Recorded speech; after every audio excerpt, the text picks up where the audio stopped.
नमस्कार। कैसे हैं आप सब। उत्तर प्रदेश में चुनाव है और कर्नाटक में हिजाब पर बवाल मचा हुआ है, लेकिन उसकी आग उत्तर प्रदेश में लगी हुई है। उत्तर प्रदेश में सेकंड फेज का चुनाव है और बुड़के की ताप पूरे भारत में दिखाई दे रही है। तो क्या यूपी चुनाव के बाद पूरे देश में शाहीन साजिश की तैयारी कर ली गई है? शाहीन साजिश नंबर 2। क्यों इस मोदी युग में अब महिलाओं को आगे करके कभी शाहीन साजिश, कभी बुड़के पर खेल खेला जा रहा है? मैं अभी गूगल कर रहा था और जो ही लिखता था शाहीन बाग, तो शाहीन बाग और उसके बाद जब आप शाहीन बाग की जो तस्वीरें आ रही थी, उन तस्वीरों में यह चौंका रहा था मुझे कि किस तरह से उन तस्वीरों में हर तस्वीर पर मुस्लिम महिलाएं ही दिखाई दे रही थी। क्या एक जानबूझ करके एक षड्यंत्र किया जा रहा है?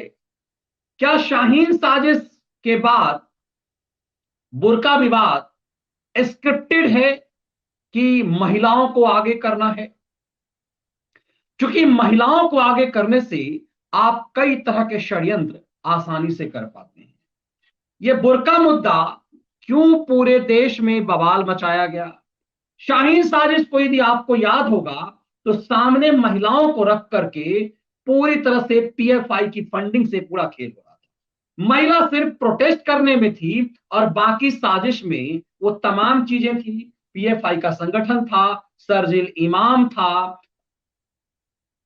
जम्मू कश्मीर वाला वो जेएनयू वाला उत्पाती था जो यूएपीए एक्ट में गिरफ्तार है। ये पूरा गैंग था। आम आदमी पार्टी का ताहिर हुसैन था, वो केजरी का डिप्टी सीएम मनीष सिसोदिया था जो कहता था कि मैं शाहीन साजिश के साथ हूं, शाहीन बाग के साथ हूं।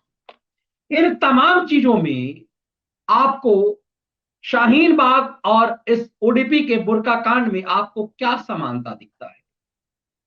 आप जरा सबसे पहले उन तस्वीरों को याद कीजिए तो आपको लगेगा कि कैसे जब मैं गूगल करके वहां पहुंच रहा था तो मुझे दिखाई दिया कि शाहीन बाग में क्या था। शाहीन बाग में आप देखेंगे तो शाहीन बाग में ये था। इन तस्वीरों को आप याद कीजिए, इन तस्वीरों में क्या था। ये शाहीन बाग की तस्वीरों को जब आप गूगल करेंगे तो इनमें सिर्फ महिलाएं दिखाई देंगी प्रोटेस्ट करते हुए। और इसमें आपको याद होगा कि ये 3 दादियों को सामने लाया गया था। ये मनी लॉन्ड्रिंग के चैनलों पर ये 3 दादियां थी। ये तीनों कहां हैं? ये बड़ी बेहतरीन स्क्रिप्ट थी जो उस समय भी मैं, जो लगातार व्यूअर्स होंगे उनको याद होगा कि मैं ये कहता था ये 3 दादियों को स्क्रिप्ट तैयार की गई है। ये 3 थी और इन तीनों की भाषा में देखिए, एक बिहार की थी। ये महिला जो आपको दिखाई दे रही है ये बिहार से थी, और एक जाट महिला को लाया गया था, एक पंजाब की थी। और ये तीनों से, तीनों महिलाओं को जानबूझ करके ये लिया गया था और इसका खूब महिमा मंडन किया गया। उसके बाद टाइम मैगजीन पर भी इस महिला की तस्वीर छपी और ये सब के सब ये गायब, ये न पहले भी कभी भी नहीं थे और आज भी कहीं दिखाई नहीं दे रहे हैं। इन महिलाओं को मनी लॉन्ड्रिंग के चैनलों पे खैराती कुमार रेगुलर बैठाता था और जब शाहीन बाग में जाया जाता था तो ये तीनों महिलाएं सामने होती थी, एक तो महिला, ऊपर से बुजुर्ग। अब ये सबको पता है कि शाहीन बाग, ये देखिए आपको ये सब तस्वीरें याद आएंगी। शाहीन बाग का प्रदर्शन यदि आप ट्वीट करेंगे तो आपको सिर्फ महिलाएं नजर आएंगी सामने, सामने आपको सिर्फ महिलाएं नजर आएंगी। लेकिन जब आप इसके मामले को ऊपर लेकर के जाएंगे तो आप देखेंगे इसमें पीएफआई है, इसमें शरजील इमाम है, इसमें उमर खालिद जैसे लोग हैं, इसमें पूरा कांग्रेस, इसमें शरजील उस्मानी है, इसमें वो तमाम लोग हैं जिसका बैकग्राउंड एक तरह से, अब तो यूएपीए में सबके सब गिरफ्त में है, लेकिन सामने महिला रखा गया। अब जब आपको इस ओडीपी का बुर्का कांड दिखता है तो इसमें बैक में कांग्रेस पार्टी की प्रियंका वाड्रा है, पूरी कांग्रेस पार्टी है, सुप्रीम कोर्ट में जाता हुआ वकील कपिल सिब्बल है, कांग्रेस पार्टी के नेता की तरफ से याचिका दाखिल की जाती है। जो कर्नाटक हाईकोर्ट में भी जो याचिका है वो कांग्रेस पार्टी की तरफ से है, और सुप्रीम कोर्ट में याचिका उसे 9 जजों के बेंच के साथ किया जाता है, वो भी कांग्रेस पार्टी है। लेकिन सामने बुर्का में महिला है। तो ये क्या है कि शाहीन बाग और ओडीपी में ये समानता क्या है? तब आप देखेंगे कि ये चीजें सामने आ रही है कि इस बुर्के के साथ इस तरह के युवक, ये वीडियो मैं आपको नहीं दिखाऊंगा, ये बहुत जहरीला वीडियो है जिसमें ये नरेंद्र मोदी को गाली दे रहा है। मेरे ट्विटर पे आप वहां जाकर के सुन सकते हैं इसको। इसमें ये योगी आदित्यनाथ को बहुत अश्लील गाली दे रहा है, इसीलिए मैंने टैग किया यूपी पुलिस को और माई योगी ऑफिस को, योगी चीफ मिनिस्टर का ऑफिस को टैग किया है कि क्या ये गुंडा अब तक गिरफ्तार हुआ है या नहीं हुआ है। इससे ज्यादा से ज्यादा शेयर कीजिए ताकि यूपी पुलिस, ये कह रहा है कि हमारे बाप ने, हमने तुम लोगों पे, मतलब हिंदुओं पे हमने 300 साल शासन किया और 5 साल तुम्हारा शासन आ गया तो तुम पागल बन गए। इस ये लुटेरों को, ये लुटेरे जो 4 गुंडे आए थे उज्बेकिस्तान से, जो 4 गुंडे आए थे, ये इसके बाप हो गए जो यहां की महिलाओं से ब्याह किया। जब वो घोड़े से 4-10 गुंडे आए थे, कुछ उसके बाद 100-200 गुंडे आए थे, उन गुंडों ने, उन लुटेरों ने यहां की महिलाओं से शादी किया। ये सब उसी के बच्चे, यहीं के महिलाओं के बच्चे, महिलाओं को लेकर के नहीं आया था, यहीं की महिलाओं की से शादी की, उसका धर्मांतरण कराया, और फिर आप ये कह रहा है कि हमने 500 साल शासन किया। मतलब ये जहरीली सोच देखिए कि ये 500 साल कह रहा है कि फिर 5 साल तुम्हारा शासन हुआ, तो किसका शासन है 5 साल से? जिसके शासन में इसकी माँ इसके उसी शौचालय में जाती है जो मोदी योगी ने बनवाया है, इसके माँ बाप को वही पर अनाज से पल रहा है परिवार, जो प्रधानमंत्री की योजना से, सरकार की योजना से, जिस सरकार को कह रहा है कि 5 साल से तुम्हारी, ये जहरीला चीजें, ये सब के सब इसी बुर्का से जुड़ा हुआ है। अब जरा इसको समझने की कोशिश आप कीजिए कि ये पूरा खेल, ये षड्यंत्र क्या है।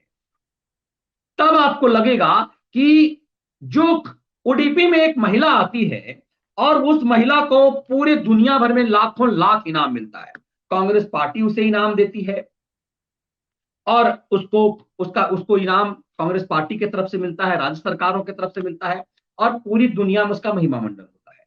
पाकिस्तान के टीवी चैनलों पर उसका इंटरव्यू होता है और इसकी पोल पट्टी खुलती है। जरा स्क्रिप्ट इस चीज को समझिए। मुझे लगता है कि काजमी ने, एक यूट्यूबर है पाकिस्तान की, उसने बेहतरीन तरीके से इसकी व्याख्या पाकिस्तान कुछ पत्रकारों से की है।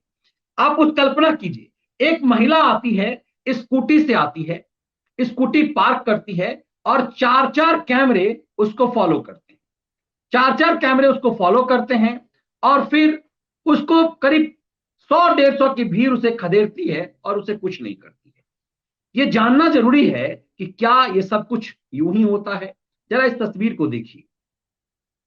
ये लड़की जो बुर्का नसी है, ये लड़की किस तरह से इसकी स्क्रिप्ट तैयार की गई, जरा देखिए। एक महिला, पूरे कॉलेज में कोई नहीं आता, एक महिला आती है और वो महिला अपना स्कूटी पार्क करती है, स्कूटी पार्क करते हुए अल्लाहू अकबर का नारा लगाती है, और उसके चारों तरफ देखिए कि कैमरे जो बैक में, आगे पीछे चारों तरफ कैमरे, और वो इस तस्वीर से आपको लगेगा पीछे इतनी भीड़ है, और इसे शेरनी कहा जाता है।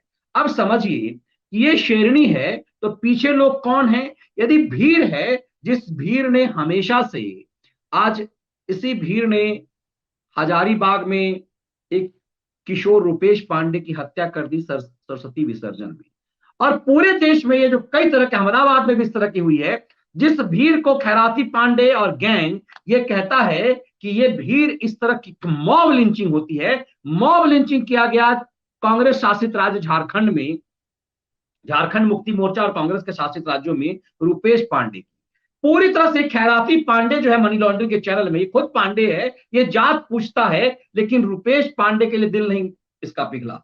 लेकिन आपको याद होगा कि किस तरह से उत्तर प्रदेश में एक से एक कहानी इन लोगों ने गढ़ी, स्क्रिप्ट तैयार किया और मॉब लिंचिंग की कहानियां गढ़ी। अब यदि मॉब लिंचिंग होना था, अब कल्पना कीजिए इतनी भीड़ यदि इस लड़की को छोड़ दी है, इस लड़की की वीरता है या उस भीड़ की वीरता है? जिस भीड़ ने झारखंड में सरस्वती विसर्जन के समय में घेर करके रुपेश पांडे की हत्या कर दी, वो भीड़ यहां पर क्या कर सकती थी? अब इस चीज की व्याख्या बेहतरीन तरीके से मुझे लगता है कि काजमी ने की है।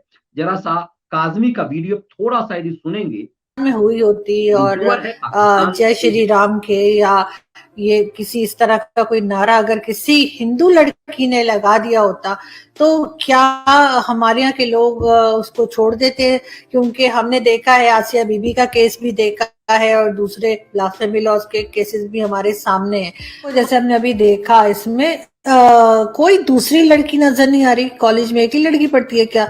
ना कोई हिंदू, ना कोई मुस्लिम, कोई दूसरी लड़की नहीं है। ये अकेली आई हैं, इन्होंने स्कूटी पार्क की है और फिर आके इस तरह के अचानक से बहुत सारे लोग निकल आए। पहले कहीं नहीं थे, एकदम सन्नाटा था जब ये स्कूटी पार्क कर रही थी। अच्छा, उस वक्त भी कैमरा से इनको लिया जा रहा था। या तो ये होता ना कि आगे बढ़कर आ जाती और इस तरह की नारेबाजी शुरू होती तो फिर कोई मोबाइल निकाल लेता या कोई मीडिया वाला जो भी वहां पर था वो बनाता। इनको उस वक्त से जो है इनकी मूवी या इनकी क्लिप जो है वो बनाई जा रही थी कैमरा में, जब से ये स्कूटी पार्क कर रही थी। इतना मतलब किसका दिमाग चल रहा था कि ऐसा करे। और उसके बाद कोई दूसरी लड़की हमें ना तो कोई हिंदू लड़की नजर आई, ना कोई क्रिश्चियन नजर है। ऐसा लग रहा है पूरे कॉलेज में एक ही लड़की है। जो वीडियो हमने देखी है उसमें वो अपनी स्कूटर से उतर रही है, स्कूटी से, और उसके साथ साथ कैमरा स्टार्ट हो जाता है। और बड़ी मतलब अजीब सी बात है कि बिल्कुल जबरदस्त तरीके से फोकस किया जा रहा है, फ्रंट पे कैमरा है और काफी हद तक ये सब कुछ मुझे तो एक नौटंकी या ड्रामा सा लग रहा है। लेकिन जैसे मैंने पहले कहा कि मैं गलत भी हो सकती हूँ। आपको पता था कि ये लोग मुझे हार्म नहीं करेंगे, तभी तो क्या ऐसी क्या सेटिंग थी, ऐसा क्या था कि आपको अच्छी तरह से पहले से पता था कि मुझे ये 100 लोग हार्म नहीं करेंगे? मेरे सामने 100 लोग अल्लाह अकबर बोल रहे हो, मेरी तो हिम्मत नहीं होगी, किसी आपकी नहीं होगी, आपके फवाद चौधरी की नहीं होगी, वो वहां से भाग जाएंगे, या इवन प्राइम मिनिस्टर की नहीं होगी। ठीक है, अकेले तो आर्मी के कितने मतलब आर्मी का चीफ भी हो, जनरल भी हो, या एक यंग रिक्रूट जवान हो, सब वहां से निकल लेंगे कि 100 लोगों के सामने ऐसी बात नहीं की जा सकती। इन्होंने इतनी हिम्मत कैसे दिखा दी? मतलब कुछ तो गड़बड़ थी जो हमें दिख रही थी। वीडियो से ही दिख रहा है कि वो आ रही हैं और आकर के वो लोगों के सामने बोल रही हैं। और चलो सपोजिंग मैं ये कहता हूं कि हॉस्टाइल भी था गेम, तो वो लोग एकदम सामने आके खड़े हो गए। 2 फीट की दूरी, वीडियो जब आगे प्रोसीड करता है वो एक जगह खड़ी होती है। भाई एक जगह 100 लोग जय श्री राम बोल रहे हैं, आपने वहां पे अल्लाह अकबर बोला, फिर आप आगे आकर के कैमरे के सामने खड़े होकर के फिर आपने अल्लाह अकबर चीखना शुरू कर दिया। ऐसी जगह से तो आदमी कोशिश करता है जल्दी से जल्दी निकल जाऊं, क्योंकि मैंने 100 लोगों के क्राउड को एग्रीवेट कर दिया है। वो फिर वहां के खड़ी हो गई। उन्होंने मौका दिया क्राउड को कि वो मेरे पास तक पहुंच जाए, राइट?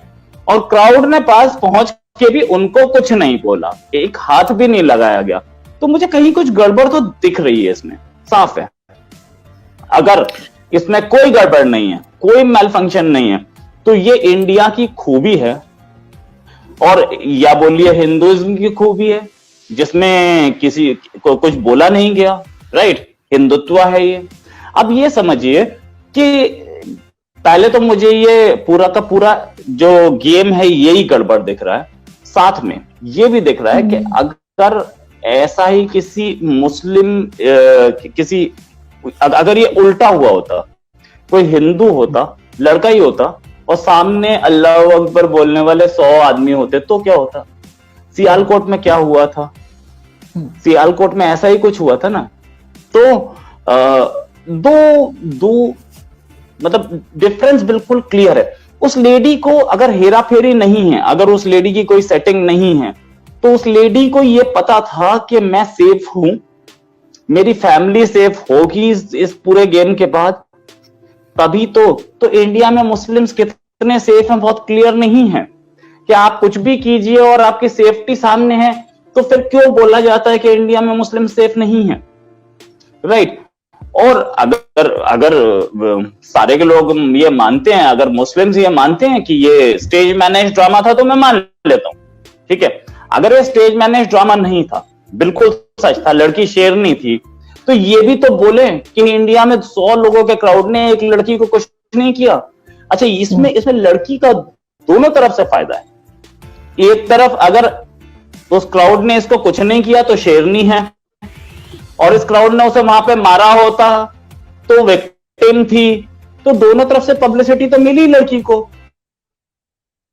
अब देखिए, इसने बहुत बेहतरीन डिबेट में ये चीजें साफ रखी। अब मुझे भी समझ में लग रहा है, क्या ये भीड़ जो था, जो इस लड़की के पीछे दौड़ा, क्या वो भी प्लांटेड था? इस लड़की को क्या स्क्रिप्ट तैयार की तरह से कि देखिए कि स्कूटर लगाती है, स्कूटर लगा के रिएक्ट करती है, चारों तरफ से कैमरे, मतलब ये भारत के प्रधानमंत्री के लिए भी इतने कैमरे नहीं लगते होंगे जैसे लग रहा है इस लड़की के लिए। प्रधानमंत्री जब चल रहा हो उसके लिए भी इतने कैमरे नहीं लगते। प्रेस कॉन्फ्रेंस हो रहा है, तब जो चीजें हो रही है अलग बात है, लेकिन प्रधानमंत्री किसी सड़क पे चल रहे हों तब भी इतने कैमरे हों, जिसने अलग अलग एंगल से, देखिए इस लड़की के अलग अलग एंगल से कैमरे फूटे जा रहे हैं, और बड़े बड़े कैमरे। ये मोबाइल की रिकॉर्डिंग नहीं है कि कोई अपना मोबाइल दिखाया और उसको एंड्रॉइड फोन से अपना रिकॉर्ड किया, एंड्रॉइड फोन का रिकॉर्डिंग नहीं है, ये बेहतरीन कैमरे से। तो क्या ये स्क्रिप्ट था और इसके लिए बहुत बड़ी तैयारी थी? अब इस चीज को जरा समझिए कि तब कैसे क्या होता। फिर मैं क्यों कहता हूं शाहीन साजिश क्या था? सर, महिलाओं ने नहीं तैयार किया। शर्जील इमाम ने खुद कहा कि शाहीन बाग की तैयारी मैंने की थी, और ये वीडियो बाकायदा शाहीन बाग जब शुरुआत में था उसने कहा कि इसकी तैयारी मैंने की थी। मैं वहां से हट गया क्योंकि मैं चाहता था कि शाहीन बाग के साथ साथ चिकन नेक, जो पूर्वोत्तर का जो सिल्लीगुड़ी है, उसके साथ किया जाए। तब मवाद डाल दो रेलवे स्टेशन और सड़कों पे कि पूरा पूर्वोत्तर भारत, जो आसाम सहित जो 7 सिस्टर्स हैं, वो अलग हो जाए। शर्जील इमाम ने इसकी स्क्रिप्ट लिखी क्योंकि वो पढ़ा लिखा लड़का है, और उसके साथ जम्मू कश्मीर वाला जो कन्हैया कुमार का मित्र है उमर खालिद था। फिर आम आदमी पार्टी का जो नेता है, जो पार्षद था, वो था। और ये सब के सब मिल करके सबने शाहीन बाग लेकर महिलाओं को आगे किया, एकदम से जैसे शिखंडी को महाभारत में आगे किया गया था। तो इन शिखंडी को महिला भेष में जा चुके, भेष में महिलाओं पे हमला नहीं कर सकते, तो इस लिहाज से क्या जानबूझ करके उत्पाद की आप यदि महिला के ऊपर करेंगे, पुलिस यदि करे, तो पूरी दुनिया में आप उत्पाद कर सकें। और उसके बाद यदि बुर्का वाली महिला है तो बिल्कुल एक धार्मिक एजेंडा हो जाता है। तब ये देखिए पाकिस्तान के कुछ पत्रकार इस पे डिबेट कर रहे हैं, और भारत के खैराती पत्रकार, आप देखेंगे कि कमाल की बात मुझे लगती है कि मैं अपने साथियों को देखता हूं जब, ये सबके सब ऐसे मेरे सभी साथी मेरे खैराती नहीं है, लेकिन मैं भौचक हो जाता हूं उनके रिएक्शन को देख करके कि इस बुर्का कांड को सपोर्ट कर रहे हैं वो, जबकि कितना षड्यंत्र। देखिए ये बुर्का पूरे देश भर में बैन नहीं है, आप जिस जहां मर्जी आप बुर्का में ही रहो, बहुत अच्छी बात। ये केरल के मुख्य जो राज्यपाल हैं, उनको तत्कालीन प्रधानमंत्री ने कहा था कि यदि ये नाले में गटर में रहना चाहते हैं तो क्यों निकालना चाहते हो, तुम बुर्का में ही रहो, तुम्हें जिस तरह से रहना रहो, लेकिन स्कूल में भी बुर्का। तो ये षड्यंत्र दिखता है। मैं जामिया मिलिया इस्लामिया का प्रोडक्ट हूं, बुर्के में वो आती थी घर से, और मैंने देखा कि किस तरह के कपड़े पहनती थी वो और क्या कुछ करते थे वो।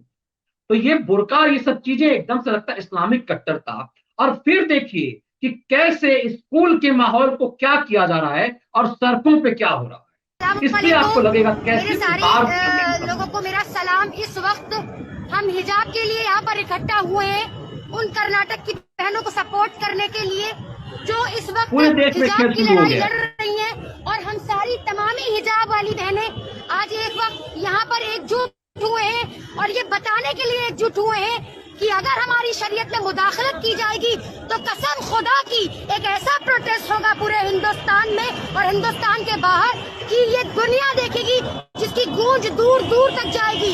हम CAA-NRC वाली प्रोटेस्ट की जो लड़कियां हैं वो एक ऐसा प्रोटेस्ट खड़ा करेंगी हिजाब को लेकर कि आपसे बर्दाश्त नहीं होगा। केंद्र सरकार को भी चैलेंज करती हूँ और न्यायपालिका का फैसले का इंतजार कर रही हूँ, और अगर न्यायपालिका का फैसला हमारे हक में नहीं आता है और हमारे लिए नहीं आता है हमारे हिजाब के हक में, तो हम धरना प्रदर्शन करेंगे और पूरे हिंदुस्तान में करेंगे और पूरे हिंदुस्तान के जगह जगह होगा, क्योंकि आज हमारी इज्जतों के साथ, हमारी असमतों के साथ, हमारे आबरू के साथ खिलवाड़ किया जा रहा है। क्योंकि ये जो बुर्का है, ये जो नकाब है, ये हमारी इज्जत है, ये हमारी असमत है, ये हमारी आबरू है, और हमसे हमारी आबरू को छीना जा रहा है। और जो हमसे हमारी आबरू छीनेगा उसे हम सब मुस्लिम औरतों का सामना करना पड़ेगा। क्योंकि आप हर बार हमारी शरीयत में मुदाखलत करते हैं। इससे पहले आप 3 तलाक लेकर आए, फिर उसके बाद आपने अजान पे पाबंदियां लगवाने की कोशिश करी, फिर आज आप हिजाब पे लेकर आए। आप सीधे सीधे क्यों नहीं कहते कि आपको मुसलमानों से दिक्कत हो चुकी है? तो हम अपनी लड़ाई खुद लड़ेंगे, क्योंकि ये हमारा फंडामेंटल राइट्स है। संविधान भी यही कहता है कि आप आजाद हैं और अपने धर्म को फॉलो कर सकते हैं। तो कौन सा आप आइन का कत्ल करने की कोशिश कर रहे हैं?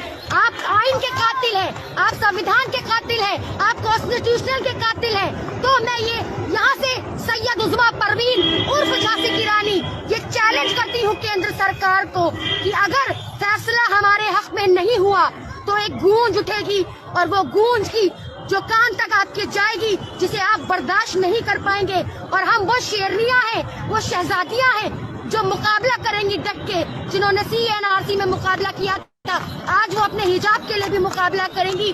और हम ये कहना चाहते हैं शेर के साथ। फिर देखिए, ये महिला सीधे तौर पे भारत सरकार को धमकी दे रही है। और भारत सरकार तो छोड़िए, क्योंकि उस सरकार के मुखिया नरेंद्र मोदी है, तो नरेंद्र मोदी इन लोगों के लिए क्या है आप जानते हैं। ये सीधे सुप्रीम कोर्ट को चुनौती दे रही है कि सुनो सुप्रीम कोर्ट, यदि तुमने हमारे हिजाब को, यदि तुमने हमारे बुर्के पे हाथ डाला तो क्या हाल करेंगे। इतना ही नहीं, समाजवादी पार्टी की एक नेता ने यहां तक कह दिया कि यदि बुर्के पे हाथ रखा तो हाथ काट लेंगे। इसकी भी हम व्याख्या करके समझना चाहेंगे। और ये देखेंगे कि देखिए क्या बार बार करिए, हम CAA वाली, हम शाहीन बाग वाली, तो ये क्या है, ये सबके सब हैं शाहीन साजिश वाले ही।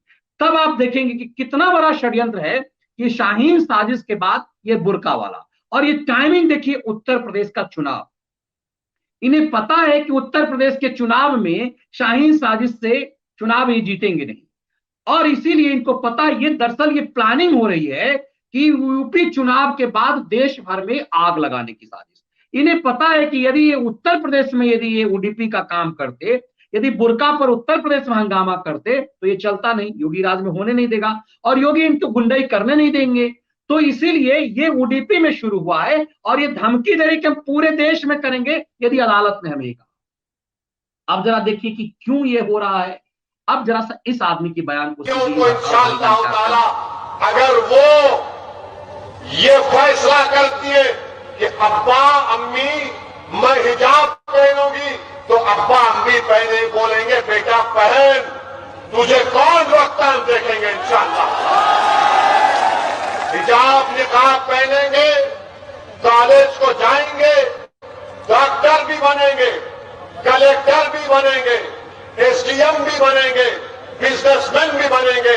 और एक दिन याद रखना तुम कान की जनता, शायद मैं जिंदा नहीं रहूंगा, तुम देखना एक दिन इस देश की प्रधानमंत्री एक बच्ची हिजाब पहन के प्रधानमंत्री बनेगी। अब इस चिरकुट को देखिए, इस चिरकुट से पूछे कोई कि भाई तुम्हारे 56 देश जो इस्लामिक हैं, उसमें से किसी देश में कितने मंत्री या प्रधानमंत्री तो छोड़ दो कि बुर्का वाली है। तुम्हारी पार्टी में तुमने कितने को MLA है जो बुर्का वाली है।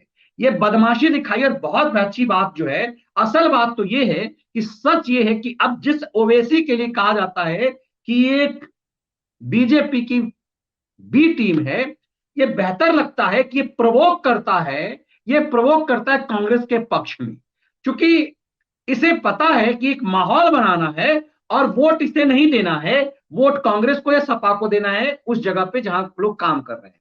इसके जहर से आपको साफ लग जाएगा कि ये किस एजेंडे के तहत काम करता है। बहुत बेहतरीन बात सतीश जी ने अपने शो में कहा कि ये भड़काऊ चिरकुट ये क्यों नहीं जाता है केरल में, ये क्यों नहीं केरल में लड़ाई लड़ता है, ये क्यों आसाम में नहीं लड़ता, क्योंकि इन सब जगहों पे इसकी बिरादरी के भड़काऊ लोग वहां खड़े हैं।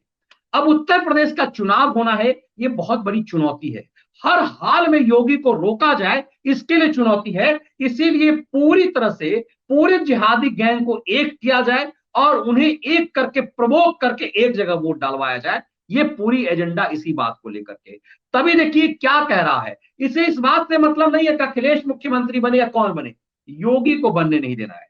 तब समझ में आएगा कि शाहीन साजिश उत्तर प्रदेश के बॉर्डर पर क्यों, ओडीपी का मामला यूपी चुनाव से पहले क्यों, और पूरी प्लानिंग क्यों। जरा सा समझ लीजिए कि योगी के लिए क्या सोच रहा है। योगी को उत्तर प्रदेश का मुख्यमंत्री नहीं बनने देंगे, नहीं बनने देंगे। अगर हमारे हौसले बुलंद रहेंगे, मेहनत करेंगे तो सब कुछ होगा इंशाअल्लाह ताला। मगर हमारी कोशिश यही है कि दोबारा उत्तर प्रदेश में बीजेपी की सरकार ना बने। मतलब मूल उद्देश्य क्या है कि दोबारा बीजेपी की सरकार यूपी में नहीं बने। तब आपको स्पष्ट रूप से समझ में आ जाएगा कि ये पूरा खेल क्या है। ये पूरा खेल योगी के खिलाफ एक षड्यंत्र है, और इसके लिए पूरे देश भर में एक आग लगाने का षड्यंत्र चल रहा है। शाहीन बाग, चूंकि इनको पता है कि बहुत कुटाई योगी, इतना मार मारेंगे कि हड्डी का जो है, मतलब हड्डी का जो भरता बनाकर रख देंगे। लेकिन महिलाओं को आगे करने का षड्यंत्र ये कि इसको खींचा जा सके, क्योंकि महिलाओं को आप सड़क से हटाना बहुत मुश्किल होता है। और महिलाएं जो है, मतलब जिस तरह से पुरुष, यदि पुलिस के साथ पुरुष जो है वो भिड़ते नहीं है, लेकिन महिलाओं को आप देखेंगे कि आमतौर पर जो उत्पाती किस्म की महिलाएं होंगी वो पुलिस के साथ भी भिड़ जाती हैं, गुत्थम गुत्थी करती हैं। तो एक बड़े षड्यंत्र के साथ ये महिला वार किया जा रहा है, और मुझे लगता है कि भारत सरकार इस चीज को बेहतर समझ रही है कि शाहीन साजिश के तहत वही है, और पूरा गैंग ये शाहीन बाग वाला है। इस महिला का जिसका हमने दिखाया, कह भी रही कि हम शाहीन बाग वाले, हम सीएएनआरसी वाले। सीएएनआरसी क्या था देखिए, और पूरा स्क्रिप्ट क्या है। सीएएनआरसी का इस देश के नागरिक से कोई लेना देना नहीं है। सीए और एनआरसी पाकिस्तान, बांग्लादेश, अफगानिस्तान से आए हुए शरणार्थियों के लिए है। लेकिन इसको सीएएनआरसी कौन बना रहा है, तब आपको समझ में आएगा कि खेल क्या है। और ठीक उसी ढंग से ये बुर्का का विरोध नहीं हो रहा है। इस देश में किसी को नहीं मतलब है, तुम बुर्का में ही रहो, तुम बुर्का छोड़ के कुछ भी मत पहनो, इससे हमें क्या फर्क पड़ता है। लेकिन स्कूल में भी बुर्का। अब कल को कहोगे कि हम पायलट बनेंगे, हम उड़ाएंगे, हवाई जहाज भी उड़ाएंगे। अब तो सरकार ने महिलाओं को आर्मी में पूरी तरह से इजाजत दे दी है। अब आर्मी में महिलाएं जाएंगे, कहेगा हम नहीं, तो अब तो बुर्का पहन करके रहेंगे। तो ये दरअसल ये देश के खिलाफ एक बहुत बड़ा षड्यंत्र है, और इसमें महिला गेम इसी के उद्देश्य है, इससे समझा जा सकता है।